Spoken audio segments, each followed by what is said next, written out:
Did you ever get your unemployment straightened out?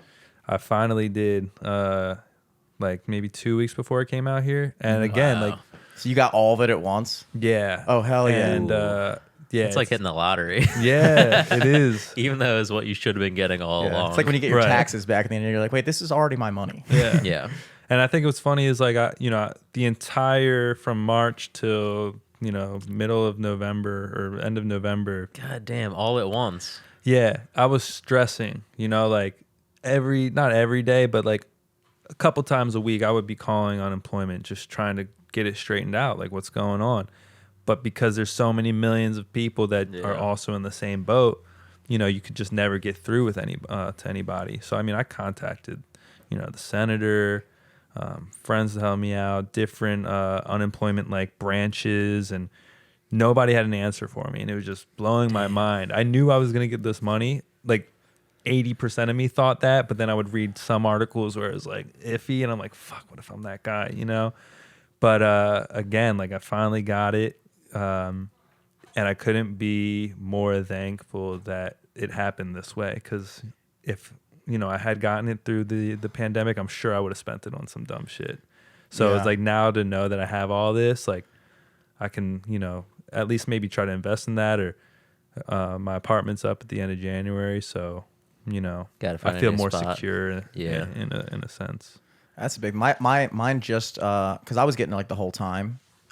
Obviously, like after July when the 600 stopped, I was only getting like 170 something a week, which is like nothing. Right. And then also if I made more than that, they would deduct from that. So then it forced me to have to be like real, I don't want to say shady, but shady. Right. About like, like because the way I'm looking at it, it's like, look, I'm trying my best to make a living right now. I'm not allowed to make a living in the way that I was making a living. And now you're telling me that, like, even though you've cut my income in basically a third, like, even when stuff was back up and running for the short period of time it was, like, over the summer, I was getting maybe, like, 1 or 2 gigs a week versus, like, before the shutdown, I was, like, in March, I think I played, like, 10 out of the 13 days before they shut everything down. Damn. So like my gigs got literally cut down to a third. And now I'm sitting there going, okay, so now I'm going to try to make whatever money I can doing this. But then if I make 1/3 of the income I was making before, now it doesn't qualify me to make a bonus 170. And it's like, you're kind of forcing people.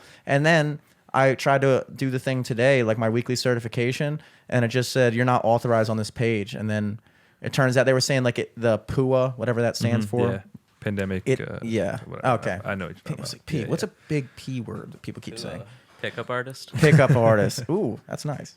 That they were like, oh, it ends on December 26th. And I thought that meant that that I could fill out my weekly certification this week to get that money from the 26th. But apparently last week was the last thing. So now I'm sitting there going like, well, what the fuck do I do now? Right.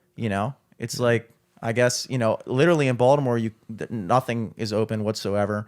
And in the county, they're walking on eggshells because they're scared that they're going to go in the same direction. Right. So nobody's really hiring music or anything. Right. And I've been painting with my dad, but it's like, on the bright side, though, I heard on the radio on the way up here that they just signed the $2,000 stimulus thing. Yeah. So I think the House did. Yeah. I think Trump signed the thing to get it changed to 2,000. It got sent to the House. They signed it. Now it's going to the Senate. Yeah, and it was like an emergency. So I think I literally on the time it took me to get from my apartment to the studio, which is like a 5-minute drive, especially because I was running late, so a 3.5-minute drive. That I guess it was passed as an emergency measure, meaning that they just discounted everything else in the bill, like pushed that off to get negotiated. Oh, wow. But just the $2,000 stimulus check was passed on its own merit, and I think it. Because that bill is kind of weird. Like, because they just tagged on the stimulus to like a bunch of other creepy shit. Yeah, Joe. I was talking about it with Joe, the guy in my band, Yeah, Joe Biden, Rogan, which when I was on one? Rogan last week, and Joe Rogan, and he was saying that it's called pork barrel legislation, and it's weird, kind of how when there's a word for something, all of a sudden it's like, okay, well, I guess I'm just supposed to accept it. It's like it still sucks. Like, yeah, it still shouldn't be happening. Yeah, it's just like, because- oh no, but here's the definition of what you're mad about. oh yeah, it's so common they have a word for it, Right. and just now it's supposed to be normalized. It's like, we're trying to pass. We literally we haven't gotten a stimulus check since what, April. And then the unemployment ran Well, it out. passed in April, and then it got to people in like July. Yeah, exactly. I didn't get mine forever. They kept telling me, they were like, we don't have enough information to deposit in your account. And I was like, you had enough information to take my taxes out of my account. You don't have enough information to put the stimulus in my account. Right. And then like in September, they gave another $1,800. Did you get that too? Like you got a gigantic check, so you probably don't even know what is what, I'm imagining. Yeah, I mean, I know that I got the 900 a week, or the 600 a week, and the 300 a week on top from the federal. Yeah. Is that what you're talking about? Yeah. Okay. And so you get that. And then you get to a point where it's like, okay, well, you guys haven't done anything. The government hasn't done anything. Right. Even like, as far as I'm concerned, you have to make a decision. And the decision is, are we going to lock down the country? And if we're going to lock down the country, there needs to be a plan in place. Right. You know, what the hell is that? Hold up.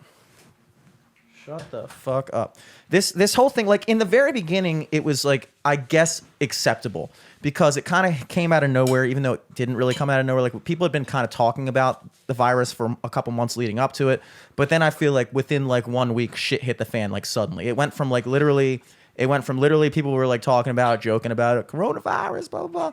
And then within one day, it was like, oh, wait, they're actually shutting shit down. Yeah. Like I remember. Once like people started getting like rushed to the hospital, like on U.S. soil, people were like, "Oh fuck, it's actually real now." Yeah. It's not just like something we're seeing on TV or on Twitter. Yeah, and they did that. I mean, they did that. I remember, like, I think it was like one case in Montana and like a couple other cases, and then within like 5 It was days like after Seattle, that, like a Seattle nursing home. It was like fucking a ton of people died, a ton of people got sick, and then I think like by April is when we had testing available, right? yeah. And then we realized, like, oh shit, it's actually really serious. Testing available to the public, you know, in that, like, before, and this is the other thing. No, I mean even just for the virus. Well, like, how are they? So like they were able to identify it in people. Yeah. Through like being like, okay, like we're just looking for random shit in these people, but then being able to like, all right, let me shove this up your nose and test it. Like that had to take some time to be able to identify that shit. Yeah, they had to develop. I remember when that was a big thing.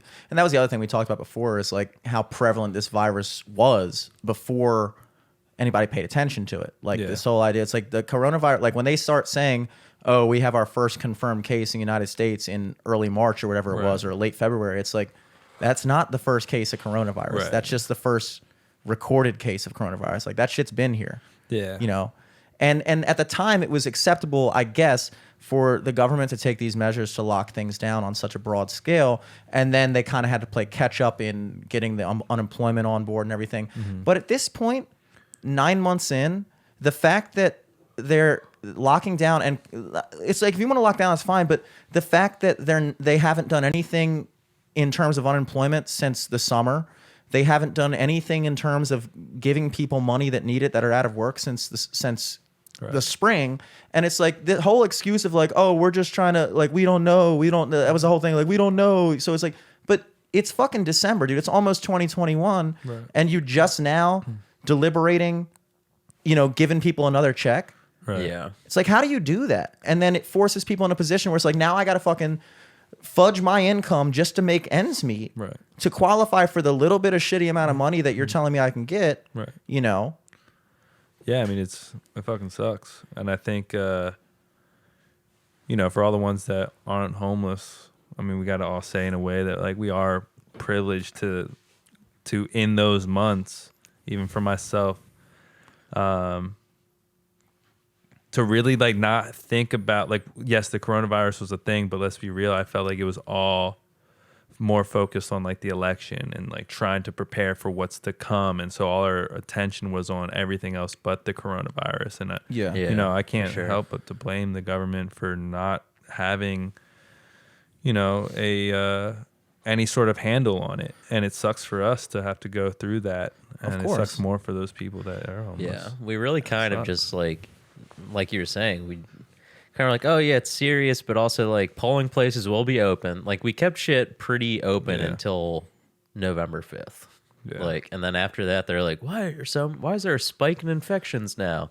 We got to shut everything down. Yeah. Like, It's like you guys kept shit open. People went and were standing in line next to each other. Yeah. Inside like an old ass school with no ventilation. Like that's gonna happen.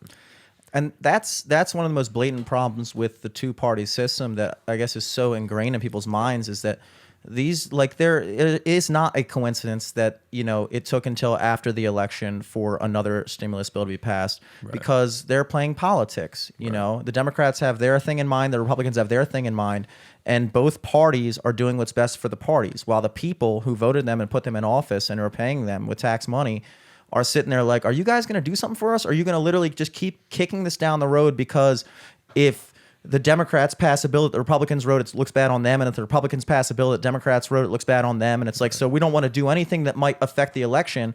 And so, it's like we always wind up in the middle. Right.